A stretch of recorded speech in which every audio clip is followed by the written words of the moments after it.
And now, with a career spanning nearly 30 years, she's here with us today to talk about life in the limelight and her new campaign, How to Combat Hair Loss. Good morning to you, Cheryl. Morning to you too. It must be lovely being back in Dublin for you, the place of that win all those many years ago. It changed my life. It did. I mean, it's longer. It's 1975.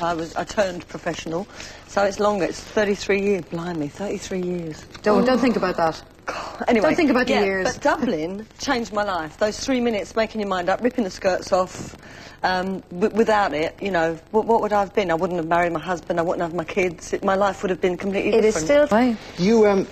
You seem, when you choose to endorse a campaign, you seem to pick things, I'm sure that they're from your heart, but they seem to be things that ordinary people can relate to. You know, it's not, you know, saving cute little seal cubs or whatever, or something trendy or whatever. It's about things that affect real, ordinary people. Well, if it affects me, then I want to talk about it because, you're going to talk about the hair loss. Yeah, yeah. It's like I had to have my children using IVF because I couldn't have them naturally, and so I wanted to talk about it because I know there are a lot of women out there that have been through it, and with the hair loss I know there are an awful lot of, many more women than I imagined that have suffered from hair loss. I know friends who have, apparently is it 40% of women will suffer from pattern baldness? At some point. Or thinning? And it's particularly after having a baby, it's quite common, isn't it, Cheryl? I did, having my baby, and then going through the menopause, but also when I lost my mum died at about the same time, so it could have been that, it could have been stress. Yeah.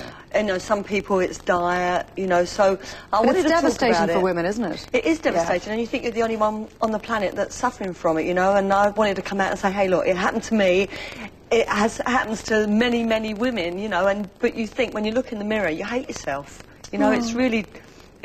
well, I mean, especially if you've got a high-profile job and you're supposed to be presenting a television show or something like that, and you're looking at this and you're going... And the camera can be very, very unforgiving and very cruel, as we all know. I've got tablets for you, mate. I saw them, darling, and all I can say to you is you didn't bring in enough. You've been here before with Neurocrine. You told us about before, and this is what the next sort of upgrade on that, is it? Yeah, it's the same formula. It's the same formula. It's called Viviscal. So what I'm doing, I'm staying with the formula. The original product, they've changed the formula, and so I can't endorse it because I haven't used it. Okay, but you've used this one. Viviscal. I'm using it now. I don't use it because I've got hair loss now. I use it because I want to maintain my hair. You know, I'm scared now that it's going to come out again. Does it work, Cheryl?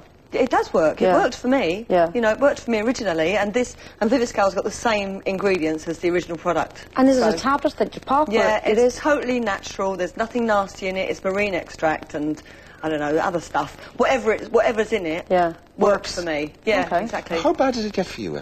It was thinning hair. It was like you know, when you just put your hair down. It wasn't coming out in clumps. I didn't notice it at first. But you could see through it? Yeah, and it blocked my shower tray. My hair blocked my shower tray, and I went, oh, Steve, you know, the shower's blocked. And he pulled the filter out, and he went, this is the problem. And I went, oh, no. And it's the realisation, you know. For a man... Men kind of think, oh, well, you know, it's a bloke thing and I'm going to go through it, never mind. But for a woman, it's, you know, you lose your self-confidence, you don't want to go out in public, and you say about going on the telly, I wouldn't want to work behind a till in a supermarket with my hair thinning. Do you know, you don't want to be seen by anybody. Where you work. Yeah, exactly. So, at first I spent fortunes rubbing stuff into my head and, you know... You'd do anything, though, wouldn't you? You do. I mean, jollop. I was making it, and I was wearing pieces. I bought a wig. Oh, Cheryl. I know, it's horrible. But look at you now. Yeah, I know. But I had my hair done this morning. It's fab, isn't it?